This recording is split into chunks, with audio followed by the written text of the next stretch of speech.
All right, hello everybody. Thanks for being with us today. I'm going to be talking to you about creativity in lease-up marketing. So these 7-step lease-up marketing are going to guide us through the presentation today, but before we dive into them, I want to make the point that even though I'm about to show you where these live on a chronological timeline, I want to make the point that there's actually a lot of overlap between them. There's a lot of back and forth going on at every point. But the most important thing is that all of these are guided by our number one step, which is brand. And so brand's going to be the main focus of this presentation.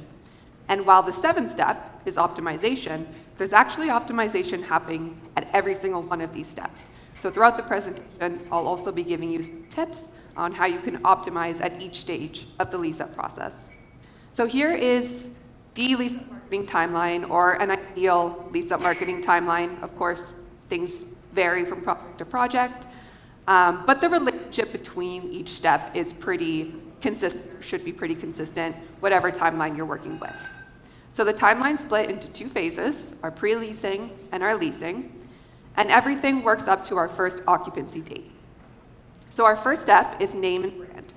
That's going to be happening ideally about 2 years before your first move-in dates.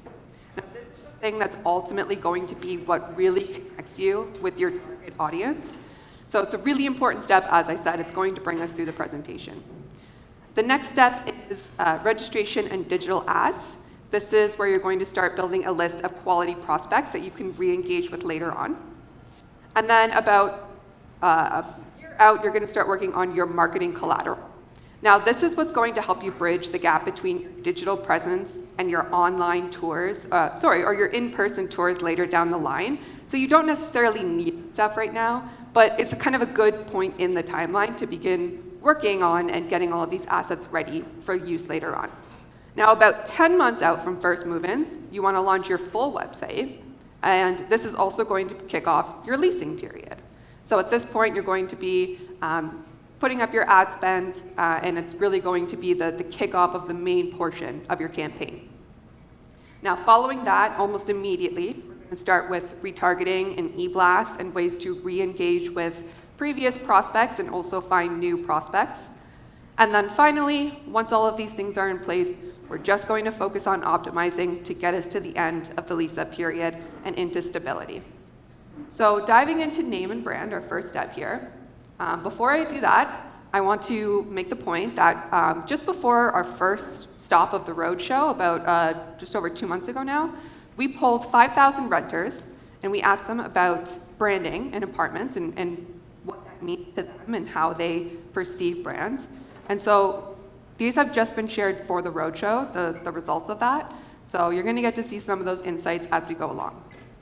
So the first thing we asked is whether people agree or disagree with the statement. I am more interested in apartment communities with unique or memorable names versus generic ones.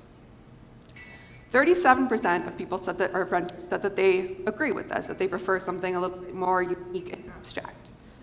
29% said that they prefer something generic, and another 40% didn't really have a preference on this.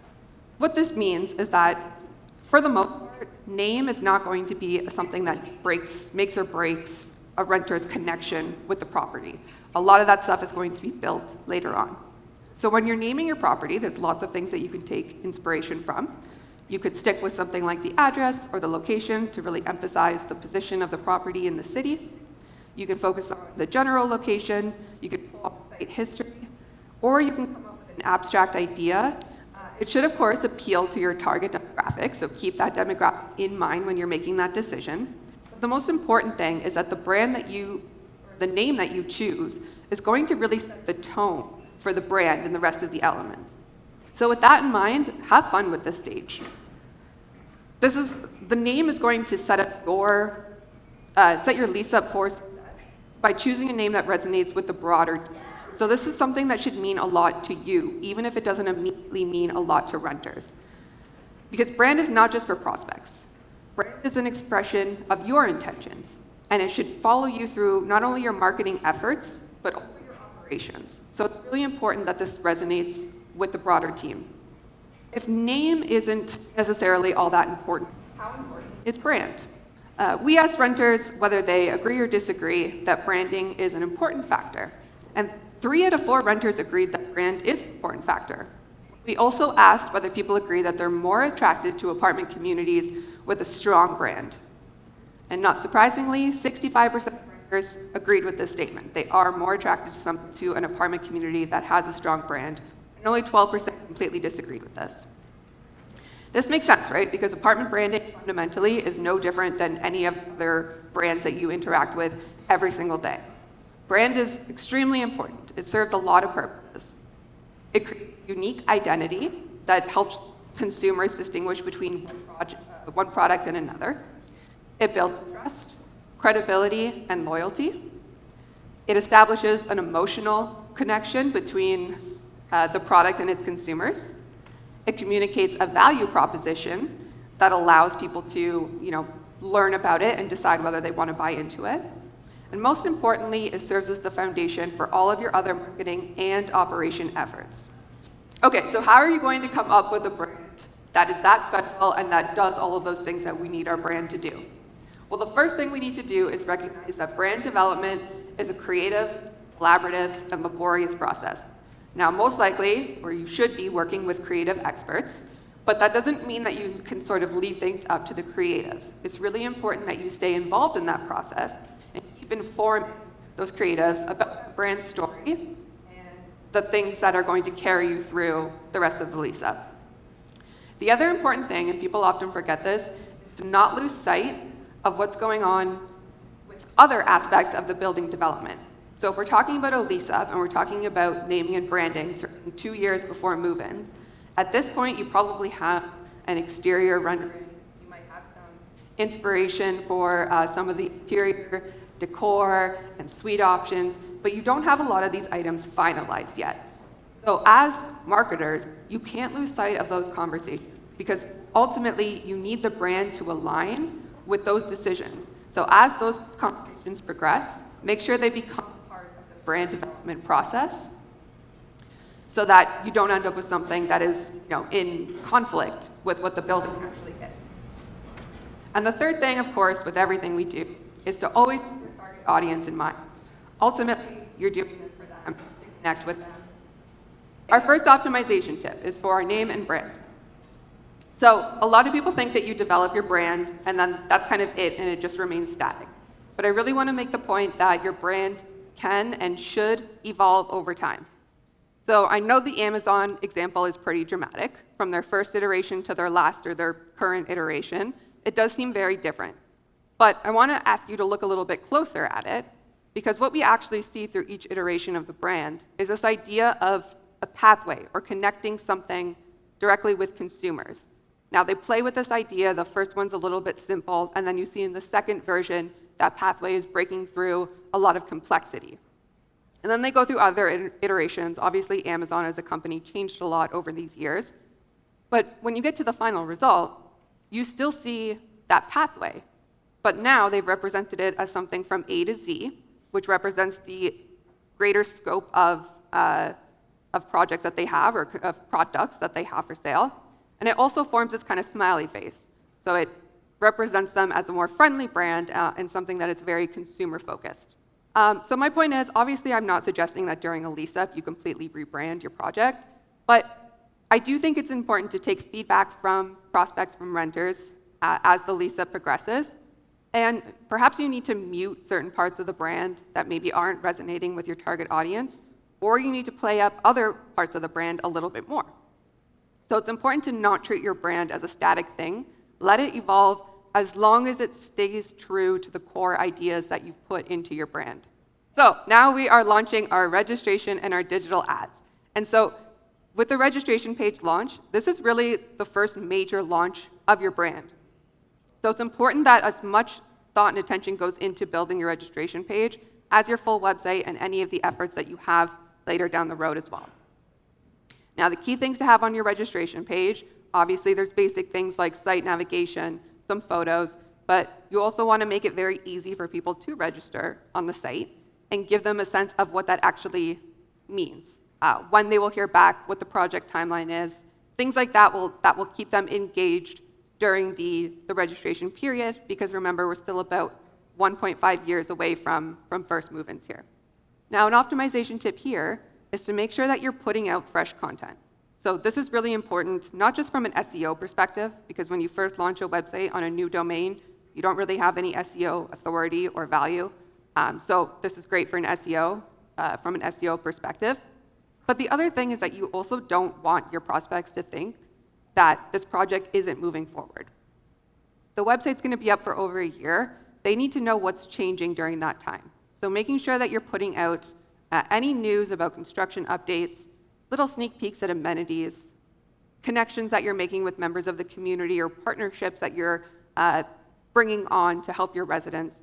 All of these things should be communicated at this stage as much as possible to make sure people know and kind of stay bought into the idea that you're selling throughout the length of the pre-leasing period. Digital ads. So one of the questions that I get fairly often is where I should be advertising and how I should be splitting my budget up between those networks. So this is sort of the order of operations that we know works. So the first thing you want to do is rental listing site consideration. Now, most likely, especially in Toronto, you're going to want to max out the promotional tiers available to you here, because these are going to be your best quality leads. If you think about what the renter is doing when they're on a rental listing site, they're actively looking for apartment buildings. They've filtered down to the things that make most sense for them. They've looked at things that they want, things that they need. They've browsed through dozens of apartment buildings, and they decide to inquire on yours. So this is a very qualified lead when it comes in, and the lead volume is going to be pretty high as well. So for this reason, we say rental listing sites are essential. Now our next one is Google Ads. Google Ads is going to allow you to bypass, I mentioned before, with the registration page. You're not going to have great SEO value. And Google Ads are going to help you kind of cheat your way to the top of search engines and expand your reach, broaden your audience, and make sure that as many people as possible are seeing your website. But at the same time, you're using keywords to ensure that you're matching the prospect's search term with things that are actually true about your property. So for that reason as well, these are going to be extremely qualified leads. You'll see a little bit of a lower conversion rate compared to ILS, but a much higher lead volume and pretty high quality leads. So for that reason, we call this one essential as well. Now we have social media marketing. This is getting a lot more popular, especially in recent years, for apartment marketing. And with this, you have to consider the difference between what the renter was doing on a rental listing site or on Google Ads when they searched, apartments in Toronto, and what they're doing on social media. With social media, it's a passive interaction when you're reaching them. They're browsing their news feed, or they're viewing stories, or whatever you're doing on social media, but they're not actively looking for an apartment building. So when you reach that person, what you're really doing is building brand awareness. Now, they might not be ready in that moment when they see your ad to convert, but you are encouraging consideration. So when it does come time for them to convert or to actually become active in their search, your social media ads, that's where you really see the value come in. So for this reason, social media is highly recommended. Now, of course, that's not the scope of digital advertising that we have. There are lots of other options that you can include as well. One really good example of this is the rentals.ca e-blast. I know many people in this room have used those before. This allows you to reach a very targeted list of people who have been active on rental listing sites like rentals.ca and who have inquired on similar units in similar price ranges and similar locations to where your property is. So the lead volume here is going to be a bit lower, but they're going to be extremely qualified and very well targeted.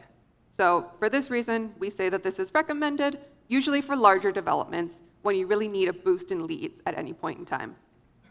Optimization tip here. That's pretty much the name of the game with digital marketing campaigns, optimization. It's a constant thing from about 2 weeks after you launch until forever. It never really stops. So working with experts on that will really allow you to make sure that you're making the best of your optimization efforts and ensuring that your campaigns are successful throughout the length of the lease-up. Okay, next up we have our marketing collateral. So as I said at this point, you're not necessarily using these when you are creating them. but these are things like presentation folders, brochures, sell sheets, marketing floor plans, and all of these things should be heavily branded as well. Because these are the things that once people have engaged with your property, your website, your ads online, and they come in to take a tour of your property, this is the stuff that they're going to go home with and kind of keep with them. So it's really important that your brand is well represented and that as much information as possible is included on this collateral as well to encourage that consideration after the point that they've left the property. Now, optimization tip here, a lot of people think this is largely print marketing. So a lot of people think you kind of do this once, print out your stuff, and that's the end of it. But I do encourage you to see even print marketing as a little bit more fluid than that, and to allow that to evolve as well. So especially because you're working on this early, as time goes on, there may need to be updates made in terms of the amenities, connections, partnerships with other businesses in the communities, all of these things that are really important for prospects to continue to consider once they go home after a tour, or if they download it on your website. Okay, now we're at our full website launch. So like I said, ideally this is about 10 months out from your first occupancy date, but this is what really kicks off the leasing period. If you remember the timeline, we're now moving into leasing. So it's time to amp up your digital ad spend for sure. You could put out the best website out there, but if nobody comes to it, then it's not really bringing you any value. So this is where your advertising really picks up. In addition to that, at this point, you're also releasing your suites, your unit types, pricing, more photos, more information about the amenities. So it's really important that this has a lot of in-depth information and that, of course, it's very representative of your brand. Optimization tip with our full websites. Content is also key here for SEO value, of course, but again, to just make sure information is current. And if we do stick with the SEO topic, a great way to build up SEO with a full website that's going to be up, pretty permanently is through blog writing. You're not going to gain huge readership on your blogs, but what you can do with blogs is put a lot of important keywords into them and then also have them linked to your homepage so that search engines are seeing you constantly update your homepage, which does show the search engines that this is an active website. You're getting your Toronto apartments, 1, 2, 3 bedroom apartments, whatever amenities. You're getting those keywords on your website as much as possible, building up that SEO value for you over time. Now, okay, before we move on to the next step, I want to take a moment to talk about something that's becoming increasingly prominent in apartment marketing, which is the floor plan navigator. I apologize, I'm going to have to look at the numbers a bit because I don't have my speaker notes here anymore. But we asked renters whether they feel the branding of an apartment community affects their perception of the quality and lifestyle that the apartment building offers. And 76% of people said, yes, of course, the brand affects my perception of quality and lifestyle. So when we're talking about lease-ups, or even renovations to older stock in a lease-up situation, usually those new builds are put a lot of emphasis on security, convenience, and technology. So having tools like this on your website are ways to sort of express that without explicitly saying it. Because of course you can say, we have an emphasis on security, technology, convenience, but it's more important to actually show people that than it is to tell them that. So the floor plan navigator is a great way to do this, but also really importantly, we see a lot of higher engagement rates with floor plan navigator.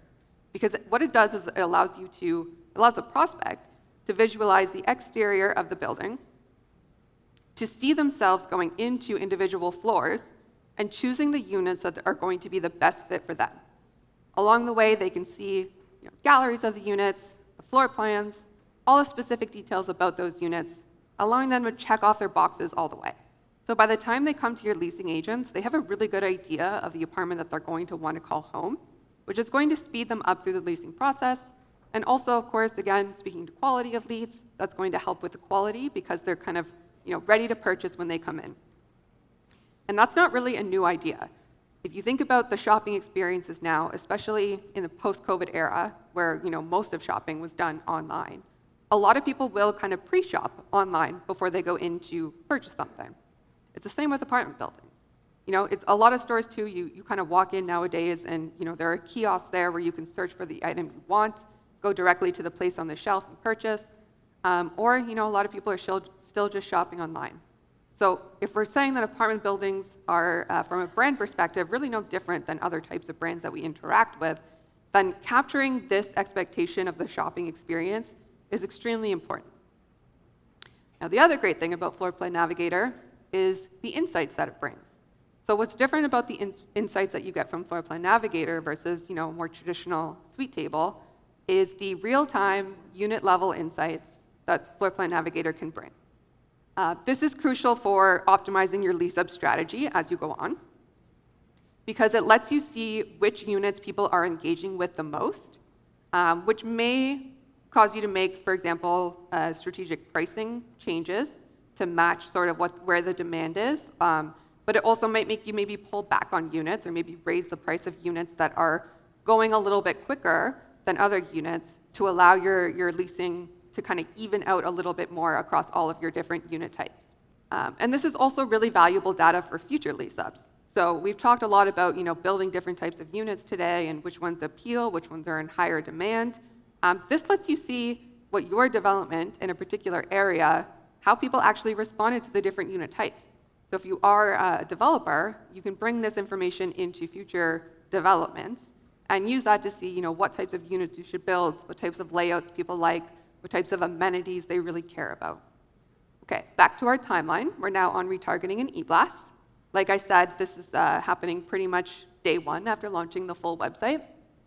Now, this is going to let you ensure that you're never losing touch with your prospects, that from all the way from the people who registered to new audience you're reaching during your lease-up period, you're consistently able to re-engage with them without relying on them having to actively go back and search for your apartment or end up on your website themselves.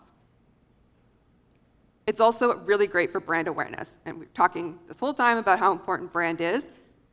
Retargeting and e-blast is a really great way to express your brand more fully than you would in a listing site ad or a Google search ad. So you get that value back in what you're teaching people about your brand. Optimization tip here. This is a great way to bring new messages to new and existing audiences. So again, because you don't have to rely on people to kind of come back to the website themselves, you get to showcase things like promotions, open houses, new information through ads like this, which is really going to ensure that your messages are reaching the most broad audience and a very, still pretty targeted audience that they possibly can. Okay, so that brings us to the end of our lease-up timeline. I did want to share some more renter insights that we got from the survey that we sent out. And what these questions are going to answer is how far can brand take us? So instead of taking my word for it, let's go to the renters here, and let's find out if brand can get people through the door to take a tour, if it can get them to sign a lease, and if it can get them to pay more than what they expected or budgeted for an apartment building. So our first question here, we asked renters whether they agree with the statement that they are more likely to tour or request more information about an apartment building, even if the building is somewhat out of their budget. Usually I ask at this point if people think that they agree or disagree, so internalize, keep your own score, judge yourself. Do you think more people agree with this? 56% of people do agree with this. And only 21% completely disagreed, and the rest were kind of neutral on it. We also asked if people agree with the statement that they have avoided an apartment building just strictly because of its brand. And again, 51% of people agreed that they have avoided an apartment building if it had a brand that they didn't really identify with or it didn't have a strong brand. And only 26% of people completely disagreed with this. So, in my opinion, yes. Or not in my opinion, according to renters, yes. In most cases, brand can get people through the door. It can be the deciding factor that gets people to tour the property, to request more information, to engage with it in some way, even if it wasn't exactly what they were looking for when they first started their search. But can it get them to sign a lease? We asked if people agreed that the branding of an apartment building is more important than other factors like location, price, and amenities. 26% of people agreed with this. I'm sure a lot of you figured that to yourselves. No, branding is not more important than location, pricing, and amenities to a lot of renters. We asked if people agree that they have chosen an apartment building because of its branding. And only 36% of renters agreed that they had chosen a building strictly because of its branding. So, can I get prospects to sign a lease? Maybe. In some cases, that's still 1 in 4 renters saying that brand is more important than price, location, and amenities. So it's not going to be the main thing that's getting you to sign leases, but it is a pretty important thing. Again, it might be the driving factor to get people in the door to take a tour, but when we get to signing a lease, it's probably the thing that's going to be the deciding factor. You know, if they're considering a few different buildings, most other things being equal, brand might be the thing that gets them to choose your building over another. So can I get them to pay more? We asked if people agreed that they'd be willing to pay more for an apartment building that has a brand that they align with. 30% of renters said that they would consider paying more, simply because of an apartment's brand. And only 30% or 29% disagreed with that altogether. So in some cases, again, 1 in 3 renters may pay more for an apartment building with the brand that they align with, simply because of the branding. So that's a really interesting statistic, but it also kind of announces a bit of a warning. So what if that 1 in 3 renter does come into your building, they have decided to pay more than what they wanted to pay for that building, and they get there and the building does not align with the promise or the value proposition that the brand presented. In that case, you're going to end up with angry tenants, bad reviews, and people moving out as soon as their first lease term is up, which is only going to prolong your lease-up period and prevent you from reaching stabilization. So this is where you can't overpromise on your brand and underdeliver in the results. It's way more important that your brand is perfectly aligned with what the people can expect at the property, so that you're matching people up correctly and fulfilling the promises you're making from a brand perspective. Now, final point here on brand, we also asked people what the most important aspects of branding are in the apartment world to them. And the number 1 was actually content. So we didn't talk about content too much during this presentation, but I think this is really important to point out because I talked a lot about the brand story and the way that you develop the branding, the way that you choose a name as a team, and how this is sort of the guiding post for the internal team as much as it is for prospects, for all marketing and operations. But for renters or for prospects, it's the content. So this is where you really have to take all of those ideas that you've been playing with to build your brand and start stating the facts. And again, that's where alignment comes into play, because you don't want these facts to be inconsistent with the reality of your property. So don't sleep on content after you've put all this great work into the visuals and the colors and fonts. Those things are more emotional appeals. They can generate interest, but they aren't the facts. So content is equally as important as all of those aspects of brand. And the other thing, the second most important thing, was brand consistency. So this means that you don't necessarily have to build a brand that is extremely visually appealing or very flashy or has all of these different assets and expressions. You could do that if that aligns with your building's reality, but that's not what's really important to renters. It's the consistency. So make sure once the brand is built that everybody is on board, everybody knows the brand really well, from marketing all the way to those who operate and work within the building every single day, so that you can keep that consistency, continue to draw in renters, and keep them happy. So to wrap up here, in that sense, brand needs meaning. And it needs you to assign that meaning, and then it needs you to communicate that meaning effectively. And this is where, as apartment marketers, you get to do something really special. You're not just generating cash flow and eliminating vacancies. If we view brand as product, then if you can increase the value of the brand of the property, what you're really doing is increasing the value of the property itself, which is a really cool thing as apartment marketers, that we get to affect that. So make sure you build a brand that is absolutely irresistible to your target audiences. Thank you for listening, and sorry for the technical errors here.